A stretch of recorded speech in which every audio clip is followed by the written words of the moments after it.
In the dead of the August heat, when the very air seemed to crackle and the baked earth gave up its moisture in shimmering waves, Caleb drank. He stood beside the simple wooden housing he had built, a structure that looked more like a small, strange tomb than anything else, and lowered a bucket into the cool darkness below. It came up brimming with water so clear it seemed to capture and hold the hard blue of the sky. The water was cold against his lips, tasting of stone and deep earth, a clean, living taste that was an affront to the dusty, dying world around him. From his cabin, you could see the creek bed, a brown, cracked scar on the landscape where a few stagnant pools of green, scummed water baked in the sun. That was where the rest of the settlement drew their water, and that was where the sickness began. Before we continue, let us know where you're watching from, and if stories of quiet, world-changing innovation fascinate you, hit that subscribe button because tomorrow's tale is even more remarkable. The memory of the previous summer was a brand on Caleb's soul. It was not a single image, but a collage of sensory torments. It was the oppressive, suffocating heat in their small cabin, a heat that even the night air could not displace. It was the smell of sickness, a cloying, sour odor that clung to the blankets and the very wood of the walls. Most of all, it was the sound of his daughter, Anna, her small body racked with a fever that burned through her and a flux that drained the life from her day by day. He remembered holding her hand, feeling how the vibrant warmth of a child had been replaced by a dry, unnatural heat. He remembered her listless eyes, clouded with pain, and the weak, rasping sound of her breath. He and his wife Sarah had done everything they could. They had followed the healer's advice, brewing teas from yarrow and willow bark. They had boiled the foul creek water endlessly, a constant steaming pot on the hearth that only seemed to make the cabin hotter and more miserable. But it was no use. The sickness had a hold of her, a poison drawn from the dregs of the dying creek, and it would not let go.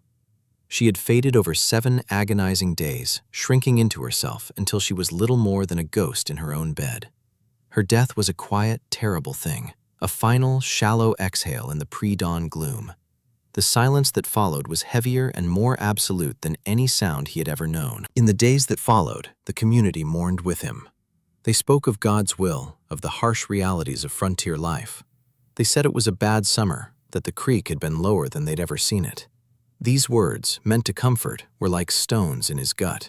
He looked at the creek, the supposed source of their life, and he saw it for what it was, a fickle and treacherous thing. In the spring, fed by snowmelt from the mountains, it ran high and fast and cold.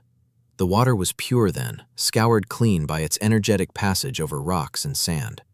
But by late summer, it was a different creature entirely. The flow slowed to a pathetic trickle, unable to wash away the accumulated filth of the season. Animal waste from upstream, the runoff from their own settlement, the decay of leaves and insects, it all collected in the warm, shallow pools. The sun beat down on it, turning the water into a tepid soup where invisible things, the agents of fever and dysentery, thrived. It was a perfect system for concentrating poison.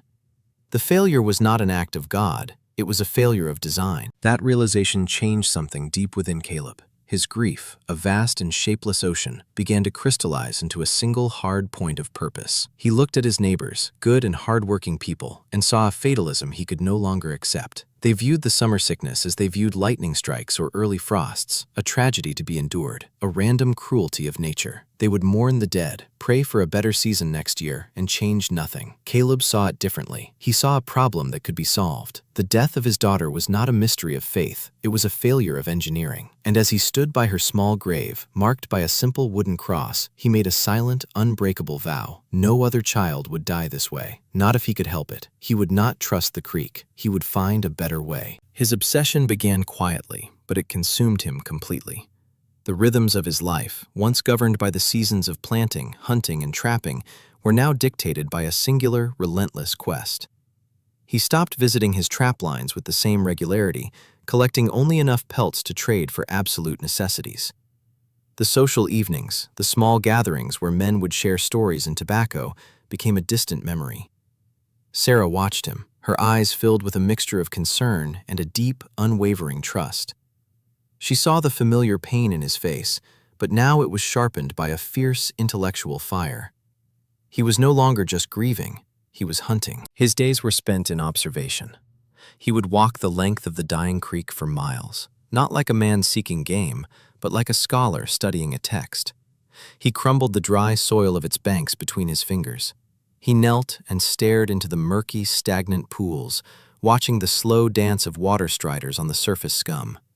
He noted how the water was clearer where it seeped through a sandbar, how certain types of green, vibrant moss only grew far from the contaminated flow, clinging to rocks where clean groundwater wept from the earth. He became a student of percolation, of seepage, of the slow, patient way the earth itself cleansed its own water. His research soon took him beyond the confines of their small settlement. He knew his knowledge was incomplete, a collection of disparate observations that had not yet formed a coherent whole. He needed more pieces to the puzzle. He saddled his horse and rode for 3 days to visit an old trapper named Silas, a man who lived a solitary life high in the forested hills. Silas did not live near a creek at all. Instead, he had dug his cabin into the side of a hill, and from a shallow, stone-lined pit in his floor, he drew water that was shockingly cold and pure, even in the driest months. "Spring," the old man had said with a shrug, as if it were the simplest thing in the world. "Find where the ground stays wet and dig. The hill does the work." Caleb spent 2 days with Silas, not talking much, but watching. He studied the layers of rock and soil Silas had cut through to build his home. He noted the way the water seemed to emerge from a seam of dark, dense clay, filtered by the gravel and sand above it. From there, he traveled to the nearest thing their territory had to a town, a dusty collection of buildings centered around a trading post and a quarry. There, he sought out a stonemason, a man named Bartholomew, whose hands were as hard and calloused as the material he worked. Caleb did not ask him about water directly. Instead, he asked him about foundations, about drainage, about how to keep a root cellar dry. Bartholomew, a gruff but talkative man, explained the principles of a French drain, a concept he had learned from a builder back east. "You don't stop the water," the mason grumbled, spitting tobacco juice. "That's a fool's game. Water always wins. No, you give it a place to go, a path of least resistance." He described digging a trench and filling it with progressively smaller grades of stone and gravel, creating a hidden channel that would guide groundwater away from a foundation, keeping the structure dry. The pieces were beginning to connect in Caleb's mind. The hill, the gravel, the path of least resistance. His final visit was the strangest. He had heard of a small tannery operating another day's ride away. He went there, enduring the horrific stench of the place, to watch the tanners work. He saw them use large vats of crushed, blackened wood, charcoal, to clarify and de-stain certain liquids, to pull impurities from the hides. The foreman, a man with arms stained to the elbow, explained that the black wood had a thirst for foulness, that it could make a muddy liquid cleaner. He rode home, his mind a whirlwind of ideas. Moss, sand, gravel, stone, charcoal, and the patient pressure of the earth itself. He saw it then, not as a collection of separate facts, but as a single, elegant system. The community relied on the creek, a horizontal delivery system that was easily contaminated. He would build a vertical system. He would not try to purify the poisoned creek water. Instead, he would capture the clean groundwater before it ever reached the creek, harnessing the immense filtering power of the earth itself. He would build a man-made spring. He realized with a jolt that he wasn't inventing something new, but merely replicating a process that nature had already perfected. The solution wasn't to fight nature, but to understand and channel it. When he returned to the settlement, he was a changed man. The vague, sorrowful air that had clung to him for a year was gone, replaced by a quiet, unshakable resolve. He went to the trading post, his few good pelts slung over his shoulder. Marcus, a neighbor whose land bordered his own, was there, haggling over the price of salt. He watched as Caleb made his trades, not for shot and powder, not for new traps or a steel axe head. Caleb traded for 2 sturdy new shovels, a heavy-duty pickaxe, and several large bolts of coarse burlap cloth. Marcus raised an eyebrow. "Starting a new line of work, Caleb?" he asked, a note of friendly derision in his voice. "Gonna dig for gold?" Caleb simply nodded, paid for his goods, and left. The plan was fully formed in his mind, sketched out on a piece of cured deer hide he kept tucked in his shirt. The lines and layers were as clear to him as the face of his late daughter. He knew exactly what he had to do. The time for observation was over. The time for labor had begun. When he returned to the settlement, he was a changed man. The vague, sorrowful air that had clung to him for a year was gone, replaced by a quiet, unshakable resolve. He went to the trading post, his few good pelts slung over his shoulder. Marcus, a neighbor whose land bordered his own, was there, haggling over the price of salt. He watched as Caleb made his trades.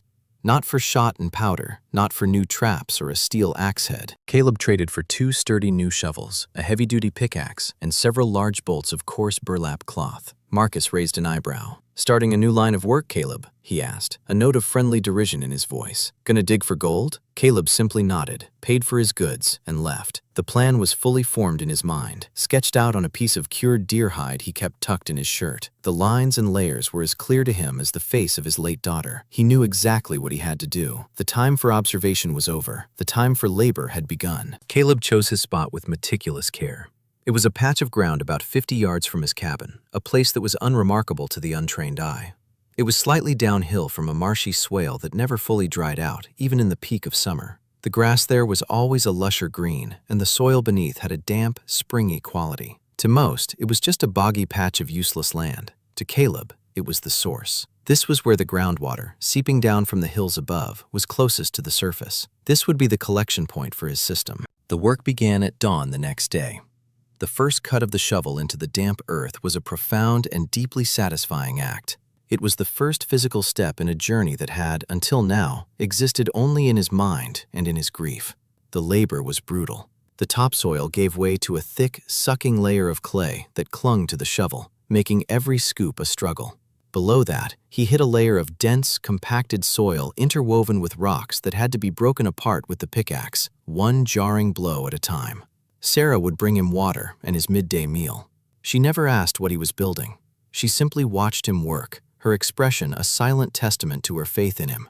She saw the purpose in his movements, the almost fanatical precision, and knew that this was not madness, but a deep and personal form of prayer. He dug for weeks. The hole grew wider and deeper, a perfect circle carved out of the earth. He used a plumb line to ensure the walls were vertical and a leveling stick to keep the floor flat. He was not merely digging a hole, he was engineering a vessel. When the pit was 10 feet deep and 8 feet wide, he finally stopped digging downward and began the process of building upward, layer after meticulous layer. This was the heart of his innovation, the part that no one else could understand. First, he lined the entire bottom of the pit with a foot-thick layer of large, smooth river stones he had hauled in a wheelbarrow from the clean, fast-flowing part of the creek miles upstream. He washed each stone before placing it, creating a porous foundation that would allow water to collect without becoming stagnant. Next came a layer of smaller, angular gravel, also washed clean, which he packed down to a depth of another foot. This layer would prevent the finer materials above it from washing down and clogging the base. The third layer was sand, coarse and gritty, hauled bucket by painful bucket from a sandbar he had identified on his journeys. He poured it in, leveled it, and then used buckets of water to saturate and compact it, creating a dense filter bed 2 feet thick. Now came the part that would earn him the most ridicule. He spent a week in the forest, carefully harvesting bushels of hardwood, oak and hickory. He dug a separate, shallow pit, built a fire, and then slowly charred the wood until it was black and brittle, starving the fire of oxygen at the right moment to create charcoal. He then spent days crushing this charcoal into a uniform, pea-sized gravel with the flat of his axe. He poured this black, dusty material into his main pit, creating a layer a foot thick over the sand. This was the chemical filter, the part he had learned from the tannery, the layer that would absorb the invisible taints, the smells and tastes of decay that boiling could not remove. On top of the charcoal, he added another 2-foot layer of fine, washed sand, identical to the first. The final, crucial layer was the one that baffled his neighbors the most. He took his horse in a cart high into the hills to a place where the air was cool and damp. There, in the deep shade of ancient pines, grew thick, spongy carpets of sphagnum moss. It was a specific type, a pale green and vibrant organism that thrived only in the cleanest, most acidic conditions. He harvested it with painstaking care, taking only what he needed and transported it back to his pit.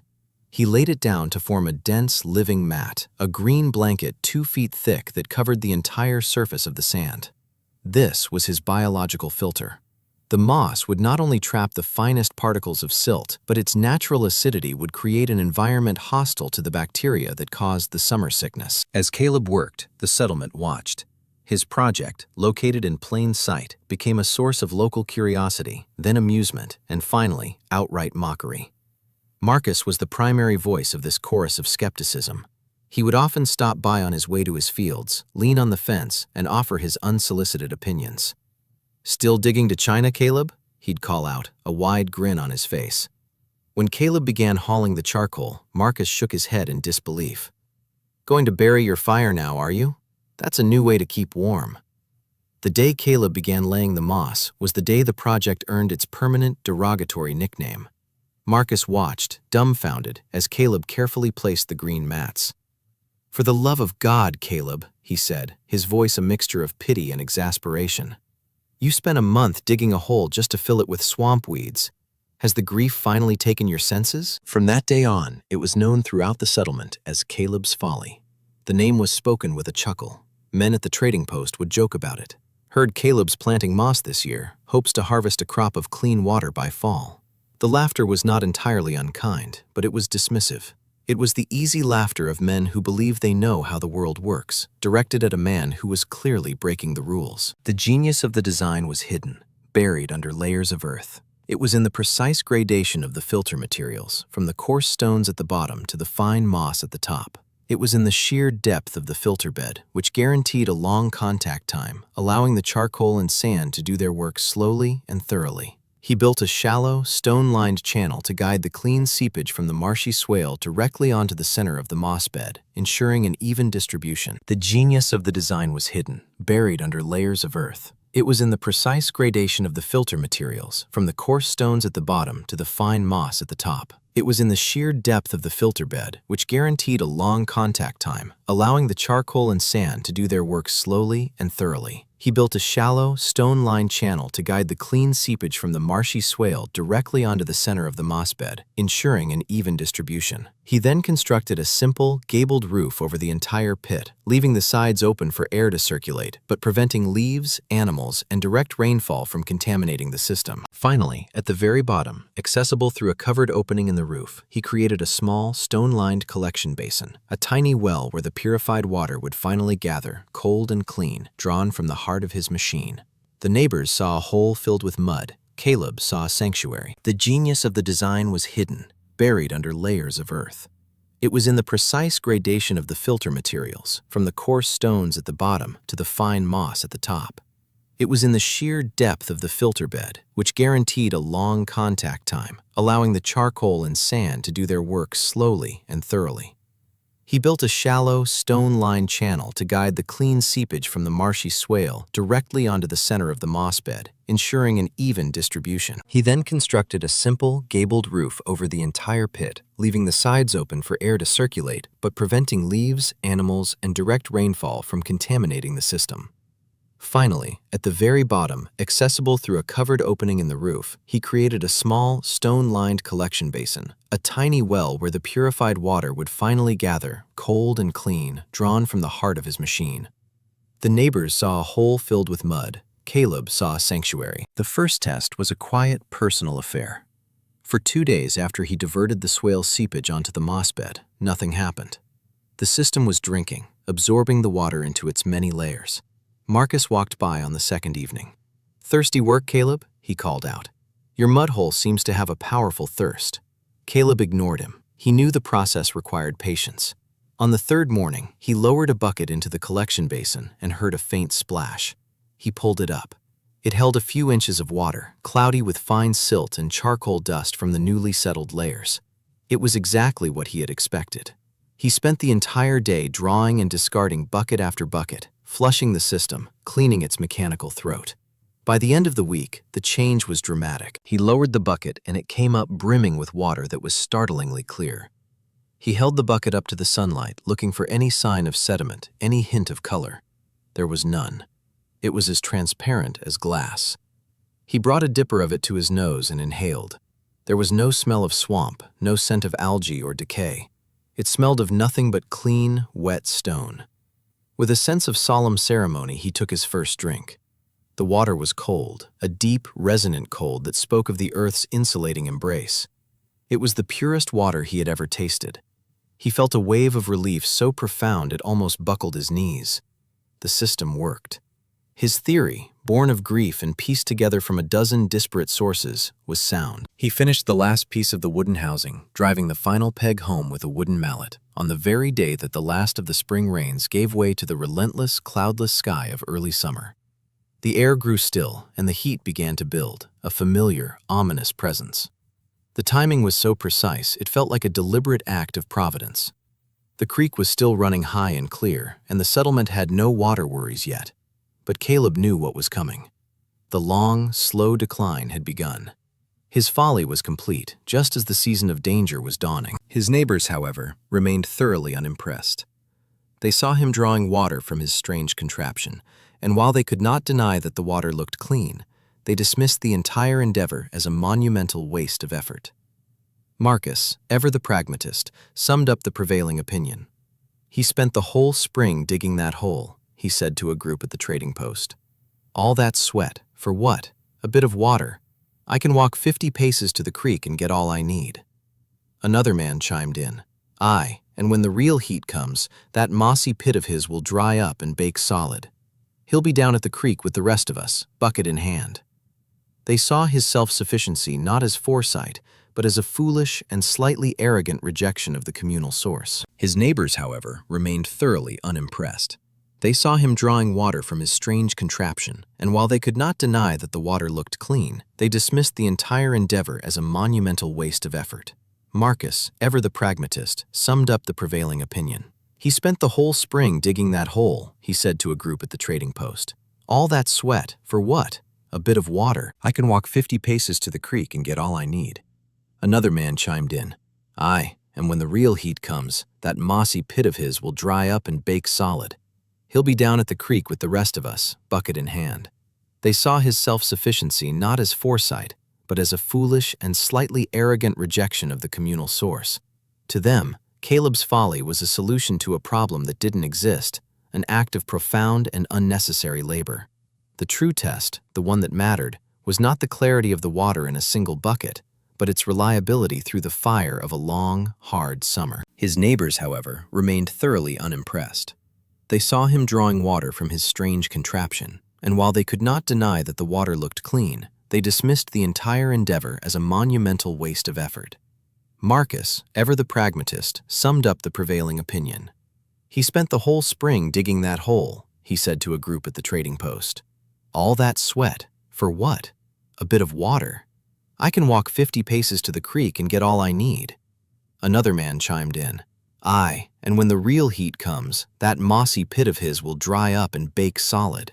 He'll be down at the creek with the rest of us, bucket in hand."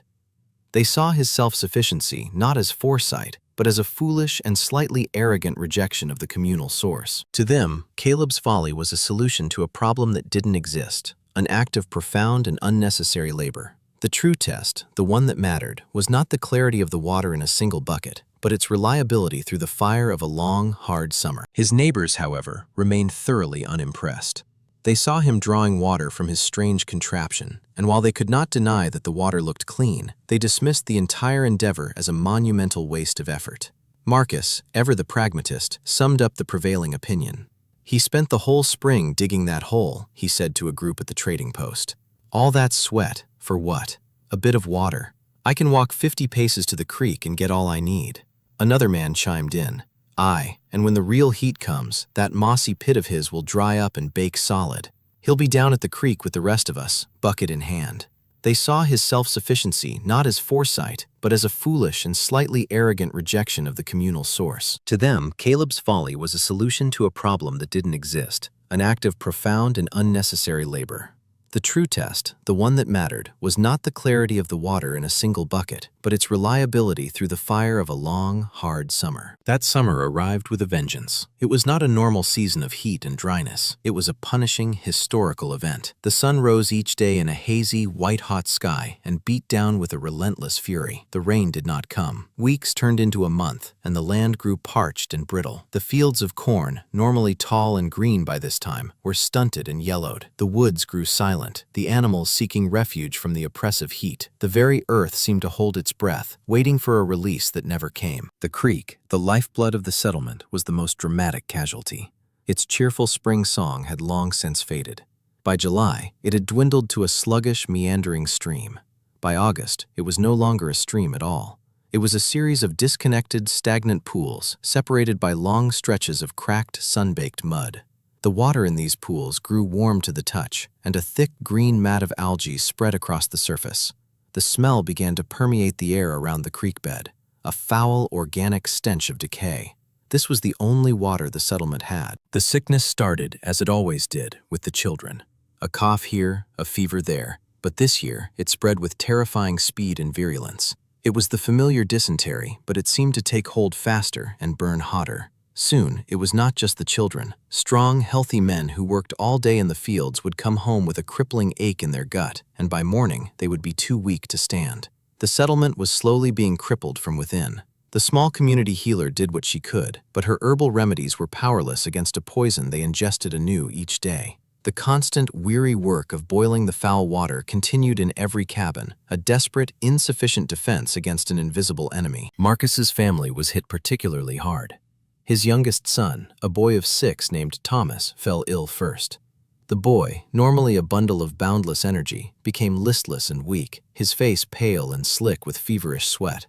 Marcus and his wife watched in horror as their son faded before their eyes, a terrifying echo of what Caleb had endured the previous year. They boiled the creek water with a frantic desperation, but it seemed to make no difference. The sickness had its hooks in him. Marcus felt a cold dread grip him, a fear more profound than any he had ever known. He looked at the stagnant pool from which he drew his water and, for the first time, saw it not as a source of life, but as a grave. One evening, in the grip of desperation, his pride stripped away by fear, Marcus walked over to Caleb's property. The contrast was staggering. Here, there was no sign of sickness. Caleb was splitting firewood, his movements strong and steady. Sarah was tending to her garden, which, while stressed by the drought, was still alive, watered by the strange well. Through the open cabin door, Marcus could see a scene of quiet, ordered health. He swallowed hard, the dust in his throat making it difficult to speak. He saw Caleb walk to the wooden housing of his folly, lower the bucket, and pull up a seemingly endless supply of cold, clear water. The sight broke him. He approached Caleb, his head bowed. "Caleb," he began, his voice raspy and thin. "My boy, Thomas, he's burning with the fever. The water from the creek, I think it's poison." He paused, the next words costing him more than any he had ever spoken. "I was wrong. I was a fool to mock you. Can you spare some of your water? For my boy?" Caleb stopped his work and looked at Marcus. He saw not the smug skeptic who had ridiculed him for months, but a terrified father, stripped of all pretense. There was no flicker of triumph in Caleb's eyes, no hint of, "I told you so." There was only a quiet, solemn understanding. He nodded once. "Wait here," he said. He went to his folly, drew 2 full, heavy buckets of water, and carried them over to Marcus. "Boil this, just to be safe with the boy so sick," he advised, though he knew it was unnecessary. "But it is clean. Give him as much as he can drink." Marcus took the buckets, his hands trembling. The weight of the water was the weight of hope. I don't know how to thank you," he stammered. Caleb simply put a hand on his shoulder. "Go. Take care of your son." The rescue of Thomas was the moment the tide turned. Word spread through the stricken community like wildfire. Marcus, a man whose opinion carried weight, had gone to Caleb for help. He had admitted his error. Soon, a trickle of other desperate families began to make their way to Caleb's homestead. A woman whose husband was sick, a father with 2 ailing daughters. They came hesitantly, shame-faced, carrying empty buckets. And to each of them, Caleb gave the same answer. He and Sarah worked from dawn until dusk, drawing water from the filter. The folly, once a symbol of one man's madness, had become the settlement's sole source of life. Its strange, moss-covered roof was a beacon of hope in a community gripped by despair. The vindication was absolute and silent. It was not proclaimed in words, but in the rhythmic creak of the pulley, the splash of the bucket, and the line of neighbors waiting patiently for their share of the clean, life-giving water. The laughter had died, replaced by a profound and humbling respect. When the drought finally broke with a series of late autumn storms that washed the land clean and refilled the creek, the settlement slowly began to recover. The sickness receded, leaving behind a weary and deeply changed community. A few weeks later, a small delegation of men, led by a humbled and grateful Marcus, arrived at Caleb's cabin. They stood before him, hats in hand, their faces etched with the memory of the ordeal they had all just survived. "Caleb," Marcus began, his voice clear and steady, "we've come to ask for your help, not for more water, but for your knowledge." He gestured back toward the settlement. "We see now. We were blind and arrogant. We trusted in what was easy instead of what was right. We ask you, teach us. Teach us how to build what you have built so that we never have to face a summer like that again." Caleb looked at the faces of his neighbors, men who had laughed at him, who had called his work a folly, and he felt no lingering resentment. He saw only a shared desire to protect their families. His personal quest, born from a private grief, was about to become a communal solution. "Of course," he said simply, "I will teach you." His motivation was not payment or recognition. It was the clear, unwavering image of his daughter, Anna. Sharing this knowledge was the final, most important part of the promise he had made at her graveside. It was how he would ensure her death was not in vain. That autumn and the following spring, Caleb became the most sought-after man in the settlement. He did not hoard his knowledge. He shared it freely and patiently. He walked from homestead to homestead, showing his neighbors how to identify the best locations for their own filters. He taught them where to find the right kind of moss, how to properly prepare the charcoal, and the critical importance of washing the sand and gravel. He supervised the digging and the layering, explaining the function of each component. "The stones give the water a place to gather," he would explain. "The sand clears the mud, the charcoal clears the taste, and the moss keeps it from ever getting sick." Soon, small wooden housings began to appear all across the valley.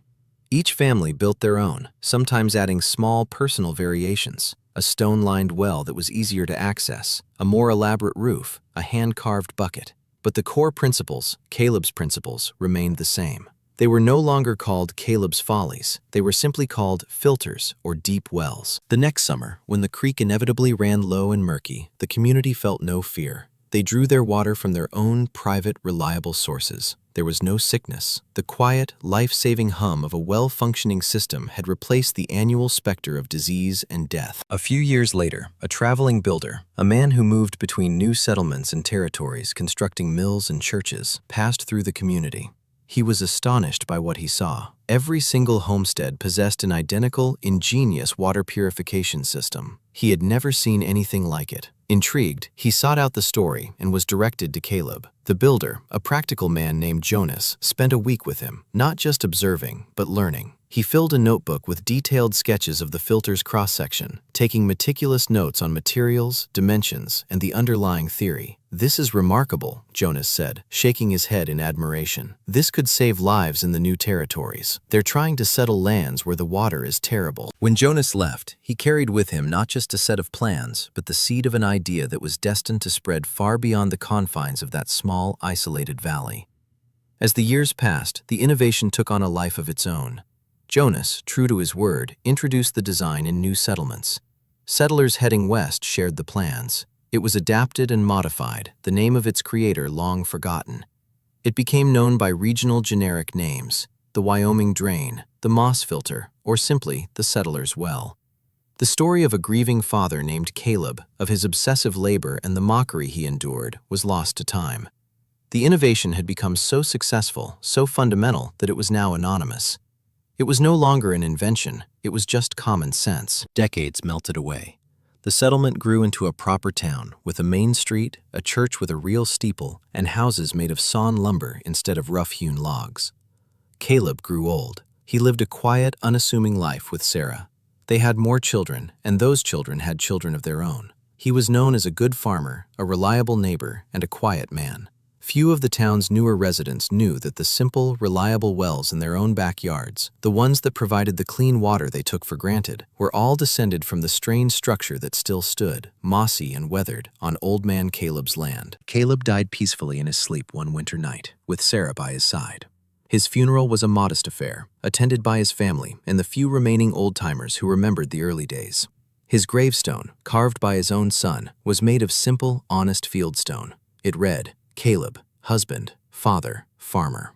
There was no mention of his true legacy, no epitaph acknowledging the countless lives he had saved, the fevers he had prevented, the communal tragedy he had single-handedly ended. His greatest contribution to the world was unmeasurable, precisely because it was so complete.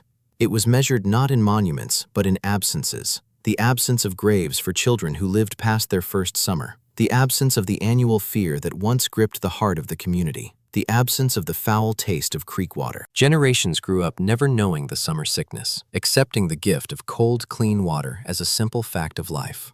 Later, when the town drilled a deep modern well, the old settler filters fell into disuse. They became overgrown, their wooden housings collapsing, their stone-lined pits filling with leaves, their purpose forgotten. They were curious relics of a bygone era, their hidden genius slowly being reclaimed by the earth. On a hot August afternoon, nearly a century after Caleb first broke ground, a young boy played near the ruins of the original homestead. He was Caleb's great-great-grandson, though he knew him only as a name on a weathered stone. Thirsty from his game, he ran to the hand pump his father had installed over the town well. He worked the iron handle, and a stream of cold, clear water gushed into the basin below. He cupped his hands and drank deeply, the water a blessed relief from the oppressive summer heat. A few yards away, hidden in a tangle of overgrown weeds and wildflowers, lay a sunken, moss-covered ring of stones, all that remained of Caleb's folly. The boy gave it no thought. He had no reason to. He drank the clean water, safe and healthy, utterly unaware of the quiet obsession and profound grief that had made such a simple, life-giving act possible.